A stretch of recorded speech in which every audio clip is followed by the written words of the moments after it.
Beaucoup d'entre vous ont le potentiel de réaliser de grandes choses pour eux-mêmes. Vous avez l'éthique du travail, la volonté et l'envie d'une vie meilleure. Mais il y a un problème.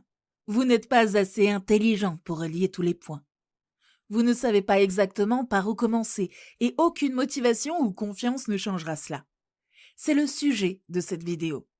Comment devenir plus intelligent cette année afin de commencer à relier les points qui vous mèneront à une meilleure vie. C'est ainsi que nous procédons. Et à partir de maintenant, c'est ainsi que vous le ferez aussi. Bienvenue sur notre chaîne. Tout d'abord, définissons ce que signifie être intelligent dans ce contexte. Pour certains, être plus intelligent signifie avoir un QI plus élevé ou être capable d'obtenir de bons résultats aux tests standardisés. Pour d'autres, être intelligent signifie avoir un plus large éventail de connaissances et être capable de penser de manière critique et créative. Pour nous, être intelligent, c'est voir ce que les autres ne voient pas. Il s'agit de trouver des opportunités, de jouer sur le long terme et d'être stratégique dans ses actions. Il s'agit de penser de manière globale, d'être capable d'avoir une vue d'ensemble au-delà de la surface et d'envisager les conséquences à long terme de vos actions. Au moment où vous regardez cette vidéo, le monde n'a jamais été aussi complexe et il le sera encore plus demain. Il est extrêmement important de cultiver le sens de l'intelligence. Commençons donc par la première chose que nous faisons chaque jour. Restez alerte. Deuxièmement, lisez, regardez et écoutez. Prenez l'habitude de lire, de regarder ou d'écouter un contenu utile chaque jour pendant au moins 30 minutes. Il peut s'agir d'une lettre d'information, d'une vidéo YouTube ou d'un podcast. Cela vous donnera une nouvelle perspective sur la façon dont des personnes d'horizons différents voient le monde et ouvrira votre horizon de pensée. Voici ce qu'il faut savoir. Vous ne vivez plus dans votre ville, ni même dans votre pays. Vous vivez sur la planète Terre, avec près de 8 milliards de personnes. Tout est interconnecté et l'une des choses les plus dangereuses que vous puissiez faire est de vivre dans votre petite bulle. Si vous n'avez aucune idée de la façon dont fonctionne le reste du monde, vous aurez de grandes difficultés à vous y retrouver. Et à moins que vous ne prévoyiez de vivre seul dans une cabane cachée dans les montagnes, il est important de voir comment les autres personnes perçoivent le monde. Les personnes qui disent ne pas se préoccuper de ce que pensent les autres sont des ignorants. Faites donc preuve d'intelligence. Faites de votre mieux pour vous exposer à des idées et à des points de vue différents aussi souvent que possible. Nous lisons des bulletins d'information ou écoutons des podcasts presque tous les matins. Numéro 3, utilisez votre cerveau d'une nouvelle manière. Votre corps a cette incroyable capacité à s'adapter aux tâches répétitives pour conserver de l'énergie. En d'autres termes, il trouve le moyen d'arriver au même résultat avec moins d'efforts. Ceux d'entre vous qui font de la musculation savent que pour faire grossir vos muscles, vous devez ajouter des variations à votre routine. Votre corps doit continuer à deviner et à se concentrer. Il en va de même pour votre cerveau. Si vous vous en tenez à une seule façon de penser ou de faire les choses, vous finirez par utiliser de moins en moins d'énergie, ce qui signifie que votre capacité cognitive diminuera avec le temps. Et lorsque quelque chose de nouveau se présente, votre cerveau n'est pas en mesure de l'assimiler. Voici donc ce que vous devez faire. De la même manière que vous ajoutez des variantes à votre programme d'entraînement, vous devez également ajouter des variantes à votre façon de penser. Et la façon la plus simple d'y parvenir est d'apprendre quelque chose de complètement nouveau. L'objectif de cet exercice n'est pas la compétence elle-même, mais le processus même d'apprentissage. En effet, lorsque vous apprenez quelque chose de totalement nouveau, votre cerveau ne peut plus s'appuyer sur de bonnes vieilles habitudes. Il doit se forger une nouvelle façon de penser. C'est pourquoi vous pouvez sentir votre cerveau s'illuminer littéralement lorsque vous pensez à quelque chose de nouveau pour la première fois. Prenons l'exemple de la course à pied. Vous pourriez dire que tout le monde sait courir. Oui, tout le monde sait courir pendant environ 30 secondes. Après cela, cela devient un problème.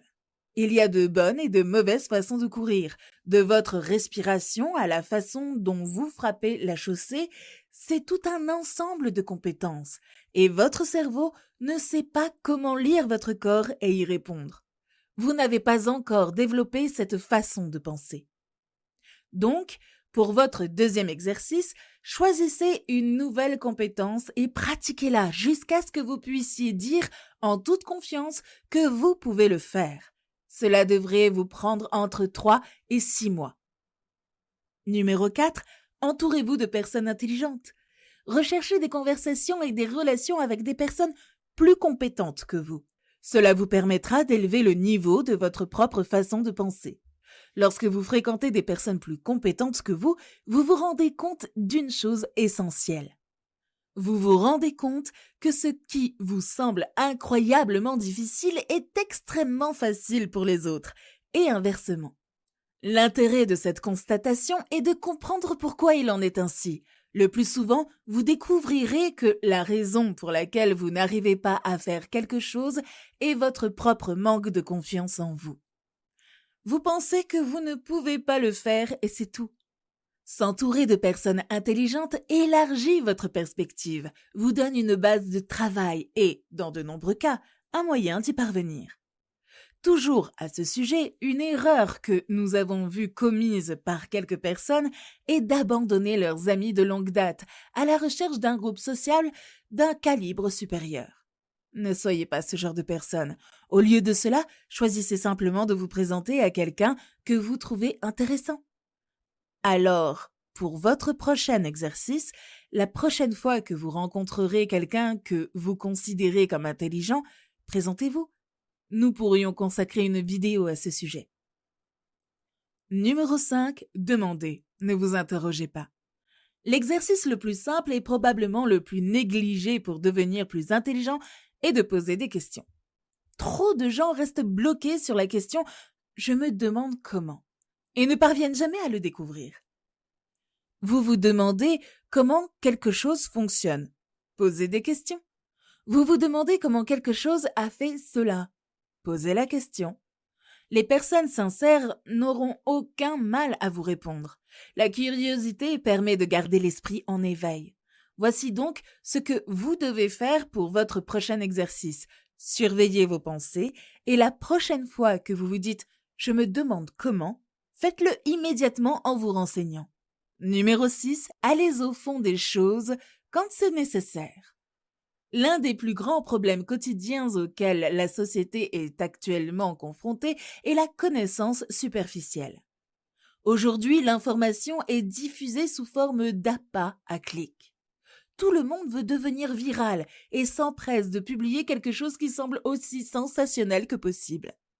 Cela crée un environnement dans lequel les gens connaissent le titre de quelque chose, mais pas ce qui s'est réellement passé ou comment cela fonctionne. Tout le monde est au courant, mais très peu sont éduqués sur le sujet. Et avec l'IA des chatbots qui prend en charge la création de contenu, préparez-vous à un océan de connaissances superficielles. Le problème avec les connaissances superficielles, c'est qu'elles vous font croire que vous savez des choses, alors qu'en réalité, vous n'en avez aucune idée. Et cela va à l'encontre de l'idée de vous rendre plus intelligent. Voici donc ce que vous allez faire pour lutter contre ce phénomène. Tout d'abord, divisons les informations en deux groupes. Nous aimons considérer les informations comme étant soit justes, au cas où, soit justes à temps. Les informations au cas où sont des informations que vous n'avez pas vraiment besoin de connaître dans les médias. Elles peuvent s'avérer utiles à un moment ou à un autre. Par exemple, apprendre à survivre à une attaque d'ours est une information juste au cas où. En revanche, une information juste à temps est une information que vous utiliserez immédiatement, c'est-à-dire cette semaine. Pour ce type d'information, vous devez aller en profondeur et nous vous suggérons d'adopter une attitude différente. Pensez à faire des recherches plutôt qu'à lire sur le sujet. Pensez à Gandalf recherchant des informations sur l'anneau unique dans les anciennes archives. Il s'agit d'un processus en 4 étapes. Premièrement, vous rassemblez les informations que vous pouvez trouver sur le sujet. Deuxièmement, vous mettez en pratique ce que vous avez appris. Troisièmement, vous tirez votre propre conclusion. Quatrièmement, répétez donc pour votre dernier exercice. C'est ce que vous allez faire au cours de cette année et vous pouvez choisir vous-même la période où vous allez faire une recherche appropriée sur quelque chose qui a beaucoup de valeur pour vous. Il peut s'agir d'un sujet lié à votre travail, à vos passions ou à votre développement personnel. Vous consacrerez un mois entier à ce processus que vous diviserez en 4 semaines. La première semaine, vous passerez au moins 2 heures par jour à rassembler tout ce que vous pouvez trouver sur le sujet et à lire à son sujet. Nous vous suggérons de créer un document Google avec tous les liens pour pouvoir vous y référer ultérieurement. À la fin de la semaine, vous devriez disposer d'au moins 10 ou 15 heures de documentation et d'apprentissage. Au cours des 2 semaines suivantes, vous mettrez en pratique ce que vous avez appris et déterminerez ce qui fonctionne et ce qui ne fonctionne pas. Vous devez tirer vos propres conclusions et voir ce qui vous convient le mieux. La dernière semaine, vous répéterez ce que vous avez appris sur la base de nouvelles découvertes. Ce processus vous apprendra à apprendre par vous-même. Vous ferez travailler votre cerveau d'une nouvelle manière et vous prendrez une longueur d'avance dans quelque chose de nouveau. Nous parions qu'il y a au moins une chose que vous avez toujours pensé à essayer. Il peut s'agir de créer une agence de publicité, de jouer d'un instrument ou de vous réinventer complètement. Suivez le processus et prenez un mois pour aller au fond des choses. Cela vous fera du bien et vous rendra plus intelligent en cours de route. Nous espérons que vous avez appris quelque chose de précieux aujourd'hui. Nous vous remercions d'être restés avec nous jusqu'à la fin. À très bientôt sur notre chaîne.